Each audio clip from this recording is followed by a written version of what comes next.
2023년에 미국의 한 대형 교회의 목회자가 갑작스럽게 자리에서 내려왔습니다. 그 목사님은 많은 사람들에게 존경과 신뢰를 받고 있었지만 사임의 이유는 충격적인 도덕적 추락이었습니다. 당시 12세 신도였던 어린 아이를 무려 4년 6개월 동안 성적으로 학대하였고, 그래서 목사님의 아동 성추행으로 인해서 많은 사람들이 상처를 받고 교회는 지금 큰 혼란 가운데 빠져 있습니다.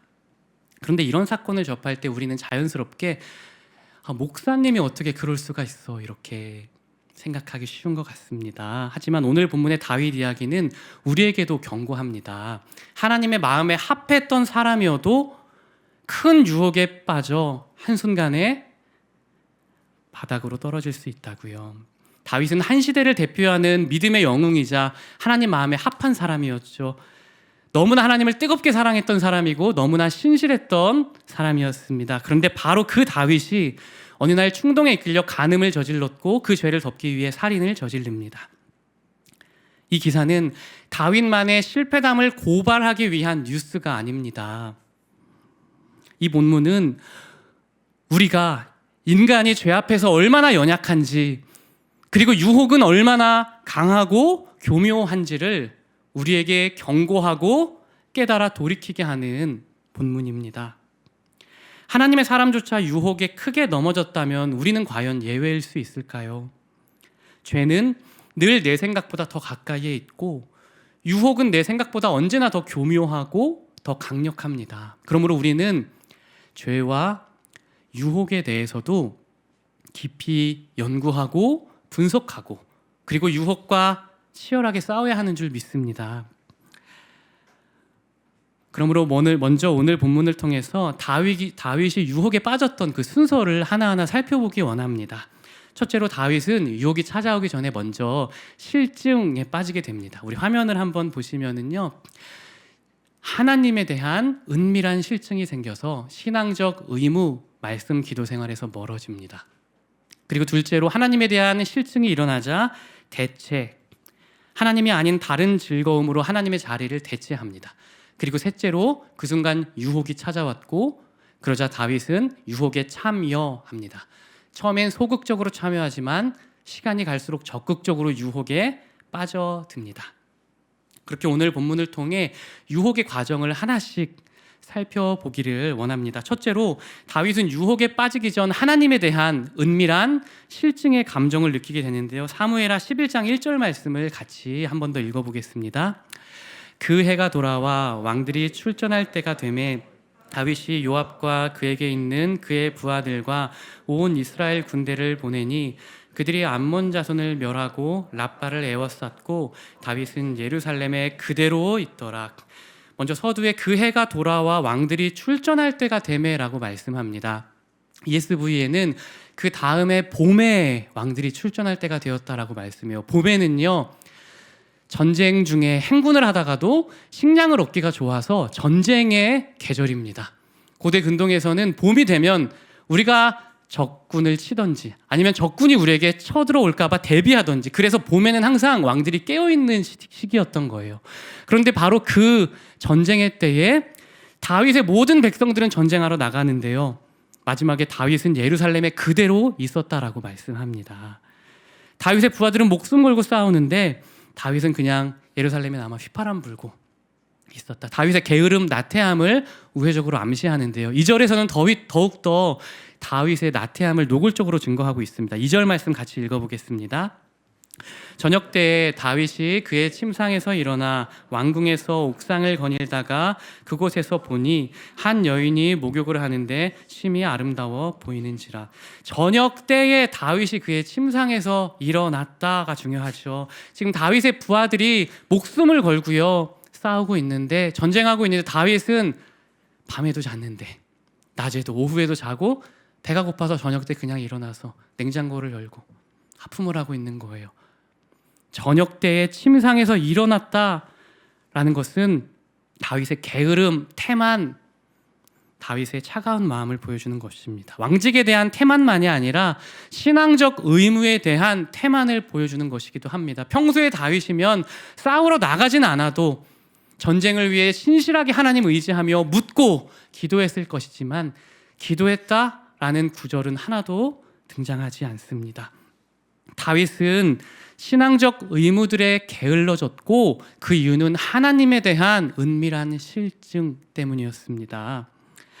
이처럼 영적인 의무에 대해 게으르거나 하나님에 대한 실증을 느끼게 되었을 바로 그때에 유혹이 찾아오면 우리는 유혹에 빠지기가 몇십 배 더 쉬운 것입니다.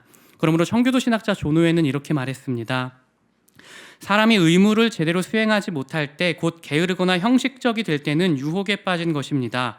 과거에는 그렇지 않았던 영혼이 갑자기 아무 즐거움이나 기쁨이 없이 또는 아무 만족이 없이 의무를 빼먹거나 의무에 부주의하고 의무를 감각 없이 수행하는 상태가 되면 유혹에 빠진 것입니다. 만일 머리가 무겁고 은혜의 일들을 행하는 데 침묵한다면, 의무들에 대해 마음이 냉랭해진다면 죄가 문 앞에 와 있는 것입니다. 말씀과 기도라는 신앙적 의무에 형식적이 되었을 때, 이것이 기쁨이고 즐거움이라서 습관적으로 또 매일 힘쓰는 일이 아니라 무거운 짐처럼 느껴져서 벗어버렸을 때 죄가 문 앞에 있는 것이다. 이것이 바로 본문의 다윗을 통해 입증되었던 것입니다. 다윗은 간음 전에 하나님에 대한 실증, 말씀, 기도에 대한 게으름이 먼저 일어났던 것입니다. 하나님에 대한 너무나 은밀한 실증, 바로 이 지점에서 다윗의 타락은 조용하게 그리고 급속도로 시작된 것입니다. 그리고 이처럼 하나님에 대한 은밀한 실증이 일어나면 두 번째 단계, 대체하는 일이 발생합니다.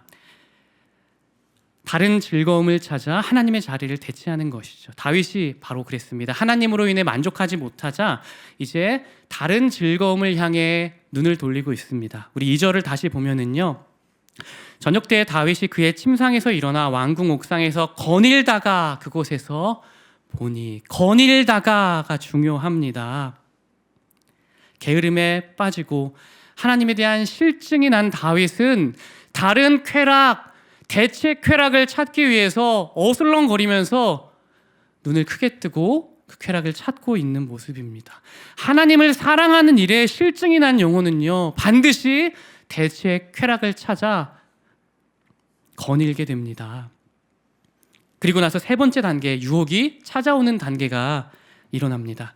2절을 다시 읽어보겠습니다. 저녁 때 다윗이 그의 침상에서 일어나 왕궁 옥상에서 거닐다가 그곳에서 보니, 유혹이 찾아왔습니다.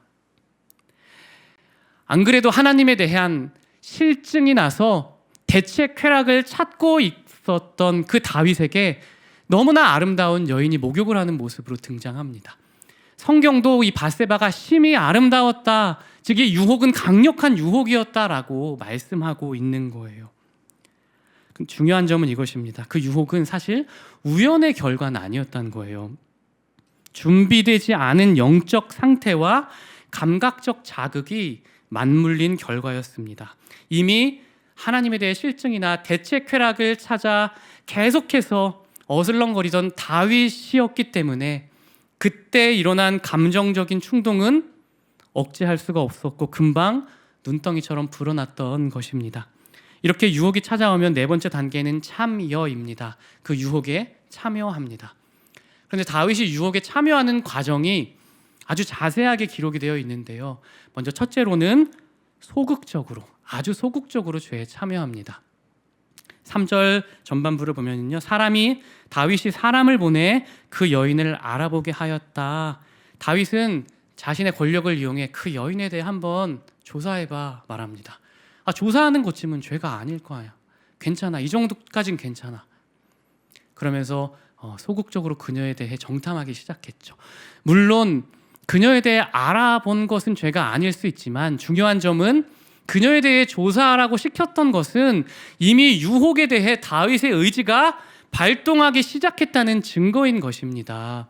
정말 중요한 것은 죄는 의지의 동의 없이는 결코 잉태가 되지 않습니다. 사람의 의지가 좋아요를 누르지 않고는 유혹이 아무리 찾아와서 죄는 잉태되지 않는다라는 거예요. 우리가 좋아요, 하트를 누르고 따봉을 누르기 때문에 우리가 소극적으로 반응을 하기 때문에 죄의 문이 열리고 우리는 죄에 넘어진다라는 것입니다. 그렇게 다윗은 죄가 아닌 줄 알고 아주 정말 소극적으로 죄에 반응했지만 그것이 점점 걷잡을 수 없는 가족도와 함께 적극적으로 죄에 참여하는 길로 인도합니다. 이것이 두 번째 단계입니다. 죄를 위해 적극적으로 반응하는데요. 4절 전반절을 보면 다윗은 전령을 보내어 그 여자를 자기에게로 데려오게 하고 그 여자가 그 부정함을 깨끗하게 하였으므로라고 증거합니다. 그 여자를 나에게 데려와 말합니다. 여러분, 오해받기 쉬운 일이잖아요. 그런데 다윗은 이미 눈이 멀어서 그 여자를 데려와 갖다 놔라고 말하고요. 그 여자가 부정함을 깨끗하게 하였다는 말을 듣습니다. 그 말은 그녀가 곧 얼마 전에 월경을 마쳤다라는 말은 지금 남편인 우리아의 자녀를 임신하지 않은 상태라 다윗과 동침할 경우 다윗의 자녀를 임신하여서 이 일이 이스라엘 전역에 알려질 가능성이 많은 상황이었다라는 거지만 다윗은 이미 죄의 포로가 되어서 그녀와 성관계를 맺어버립니다. 그 결과 4절 하반절은 더불어 동침하매라고 증거합니다. 죄를 범하게 됩니다. 이미 지성과 감성과 의지가 죄의 지배를 강력하게 받고 있기 때문에 이런 상황에서 죄 짓는 것을 멈추는 것은 거의 불가능한 일인 것입니다. 죄는 시간이 지날수록 점점 더 브레이크를 밟기가 어려워집니다. 유혹은 시간이 흐를수록 힘이 강해지고요, 가속화됩니다. 그래서 결국 다윗은 제어하지 못하고 그녀와 동침을 합니다. 물론 동침이라 기록되어 있지만 엄밀하게는 권력을 이용한 갑질 형태의 간음이죠. 갑질 중에서도 최고의 악이라고 볼 수 있을 것 같습니다. 그런데 이것이 마지막이 아닙니다. 죄를 범한 이후에 사건에 대해서도 증거합니다. 죄를 범한 이후 죄가 장성하게 되었다. 다윗의 죄가 더욱더 마음 가운데 충만하게 되었다라고 증거합니다.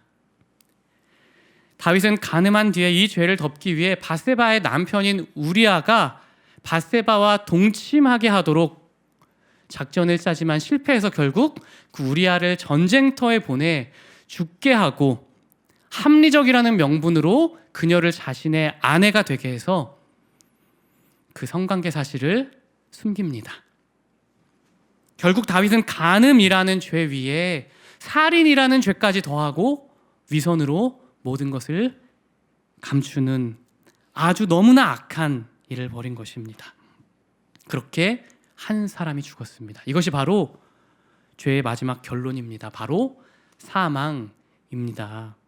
죄의 최종 목표는 언제나 사망 이것뿐입니다.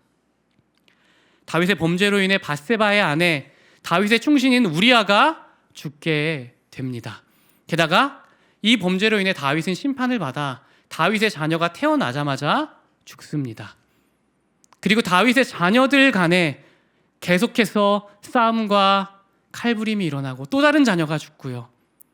자녀들 간에 간음이 일어나고 그리고 결국 자녀와 아버지인 다윗은 칼을 들고 싸우게 되죠. 가정에 칼이 끊이지 않고 가정이 죽어가고요. 그리고 결국 나라가 분열되고 죽어가게 됩니다. 그리고 다윗도 엄청난 영적인 침체를 경험하게 됩니다. 시편 51편에서 나를 주 앞에서 쫓아내지 마시며 주의 성령을 내게서 거두지 마소서. 마치 다윗은 이 죄를 짓고 내가 사울이 된 것은 아닌가, 하나님께 버림받은 것 같다, 하나님은 나에게 단 한마디도 말씀하지 않으시고 나와 함께하지 않으시는 것 같다라고 느꼈습니다. 그래서 나를 쫓아내지 마소서, 주의 성령님 거두지 마소서 간절하게 울며 고백합니다. 죄는 언제나 이것을 목표로 합니다. 죽음 그리고 사망입니다. 죄는 달콤한 꿀 같지만 반드시 우리를 죽이는 해악한 독입니다. 우리를 좀 위로하고 회복시키는 수술용 칼 같지만 언제나 우리를 찌르고 해치는 칼입니다. 우리의 행복이 아니라 불행입니다. 그렇게 죄로 인해 다윗은 엄청난 죽음을 경험하고 또한 많은 사람을 죽게 한 것입니다. 그러나 희망의 스토리가 있죠. 다윗은 나단이라는 사람의 책망을 듣고 나중에 회개하는 그런 은혜를 경험하는데요. 그런데 중요한 부분이 있어요. 나단이 다윗의 죄를 지적하기 전까지 약 사실 1년간의 기간이 있었는데요. 그 1년간의 기간에 대해 성경은 아무 말도 하지 않는다는 것입니다. 다윗이 엄청난 영적인 암흑기를 겪었다. 바로 이 죄로 인해 하나님과 전혀 상관없는 삶을 살았다. 하나님도 그와 함께하지 않으셨다. 엄밀하게 말하면 함께 하셨지만 다윗은 전혀 하나님의 임재를 한순간도 느끼지 못했다. 게다가 1년 뒤에 나단이 다윗의 죄를 비유로 책망하는데도 다윗은 자신의 죄인지 모르고 다른 사람의 죄인 줄 알고 분노하며 화를 냅니다. 너무나 깊이 영적으로 침체되어서 다른 사람의 죄는 크게 보이는데요, 자기 죄는 안 보이는 거예요. 너무나 깊은 영적 침체로 회개하고 싶은데 깊은 회개도 나오지 않아요. 죄를 깨닫지 못하니까요. 죄에서 돌이켜야겠다라는 마음도 나오질 않습니다. 그래서 오랜 뒤에 자신의 비참한 처지를 깨닫고 이렇게 고백하죠. 보소서 주께서는 중심이 진실함을 원하시오니 내게 지혜를 은밀히 가르치시리이다.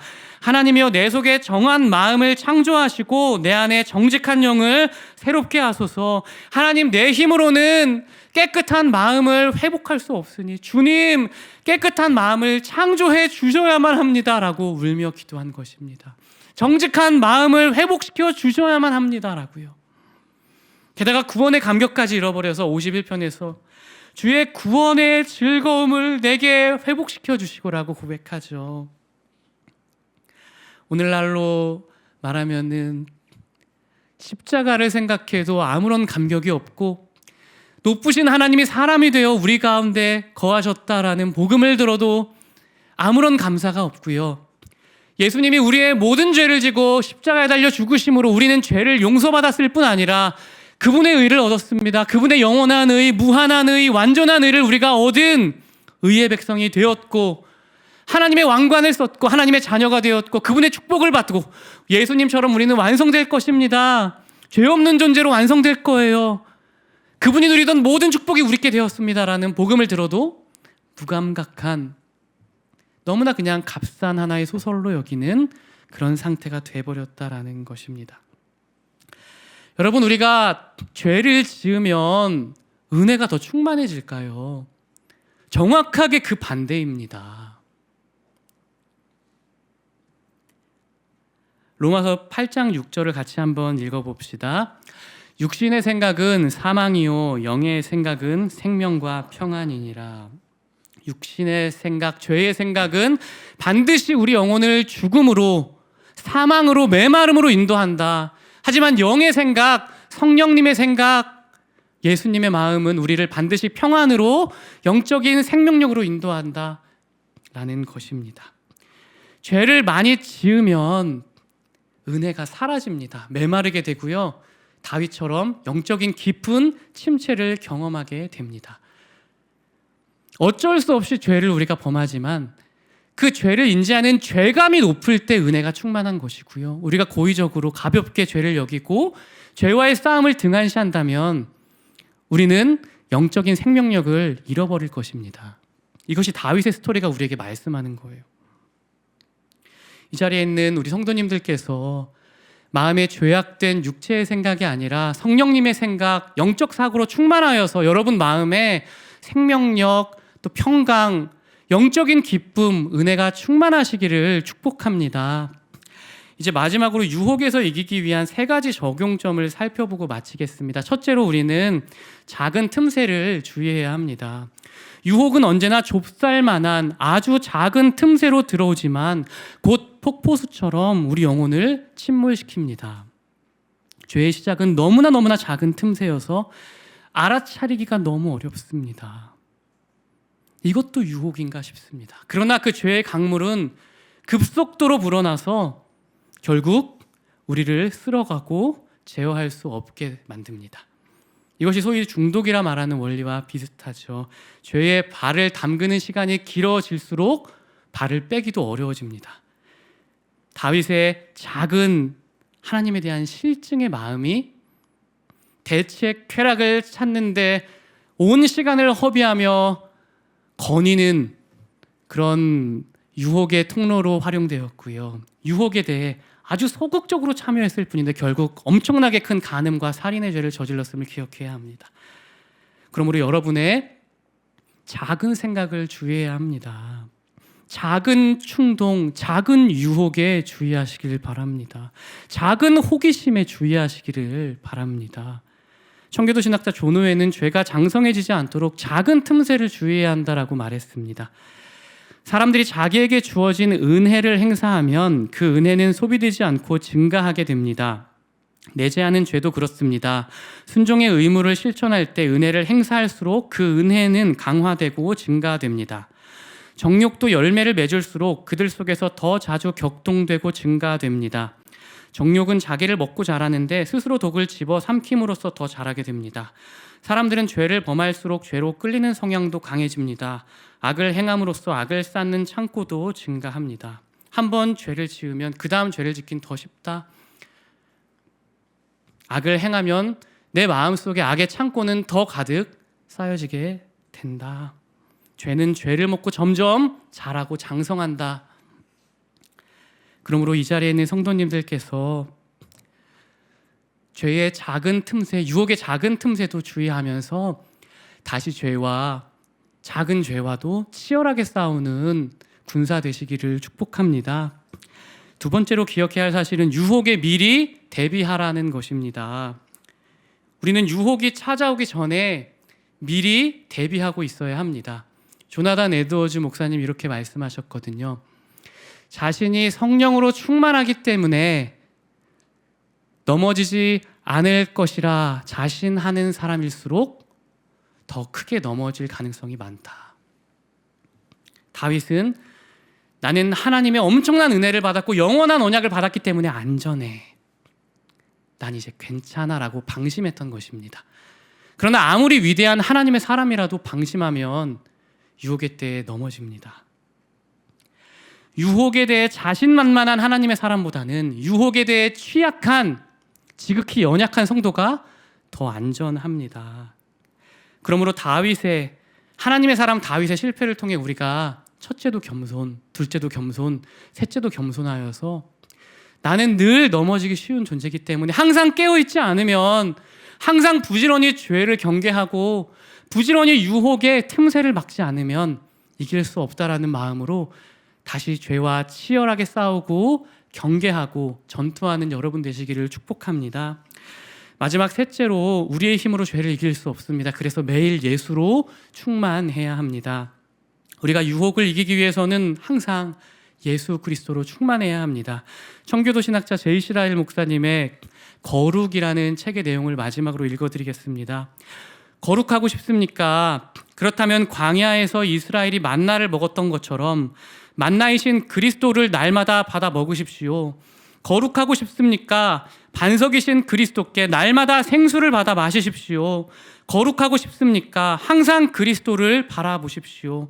거룩하고 싶습니까? 거룩해지는 길은 우리의 연약함을 알고 그리스도가 모든 것이 되어야만 한다고 느끼는 데 있습니다.